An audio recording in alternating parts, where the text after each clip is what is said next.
তো এই যে লাইব্রেরিটা স্থাপনই করা হয়েছে যে বাংলাদেশ সম্পর্কে মানুষ যেন জানতে পারে, যেহেতু বাংলাদেশ উপ-হাইকমিশনের লাইব্রেরি।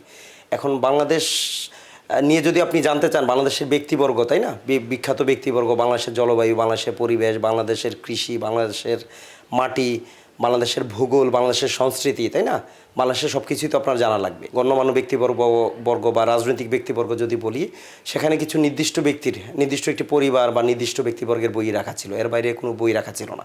তো বাংলাদেশ কর্নারটা যখন আমি স্থাপন করলাম, পরবর্তীতে ভাবলাম যে মানুষটি বাংলাদেশের সাথে ওতপ্রোতভাবে জড়িত এবং যিনি বাংলাদেশের গণতন্ত্রের জন্য নিজের জীবনটাই বিলিয়ে দিলেন, বেগম খালেদা জিয়া, বিএনপির চেয়ারপারসন ছিলেন তিনি যখন মারা গেলেন, তার মৃত্যুর মধ্য দিয়েও কিন্তু আমরা দেখতে পেয়েছি যে একটা জাতীয় ঐক্য তৈরি হয়েছে। বিভিন্ন রাজনৈতিক দল, বিভিন্ন মত, বিভিন্ন পথ, হ্যাঁ, বিভিন্ন শ্রেণী পেশার মানুষ সবাই কিন্তু এক বাক্যে তাকে মানে গণতন্ত্রের জন্য যে তিনি জীবন দিয়েছেন সেটা এক বাক্যে স্বীকার করে নিয়েছেন এবং তাকে সশ্রদ্ধ সালাম জানিয়েছেন, কৃতজ্ঞতা জানিয়েছেন তার প্রতি।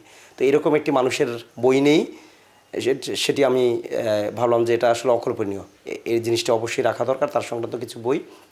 আর কলকাতার যে মানুষ, কলকাতার মানুষ বলুন, পশ্চিমবঙ্গের মানুষ বলুন বা অন্য কোথাও মানুষ, এই লাইব্রেরিতে বিদেশ থেকেও বিভিন্ন ব্যক্তিবর্গ আসেন, বিভিন্ন গবেষক এবং অন্যরা, স্কলার ব্যক্তি যারা আছেন, তো তাদেরও তো জানা উচিত এইরকম একটা ব্যক্তি সম্পর্কে। তো আমি ওই বাংলাদেশ কর্নারের মধ্যেই এই বেগম খালেদা জিয়ার কিছু বই বাংলাদেশ থেকে নিয়ে গেলাম, কিছু ব্যক্তিগত উদ্যোগে, কিছু বিএনপির যারা আছেন রাজনৈতিক নেতৃবৃন্দ, তারা কিছু বই ডোনেশন দিয়েছেন।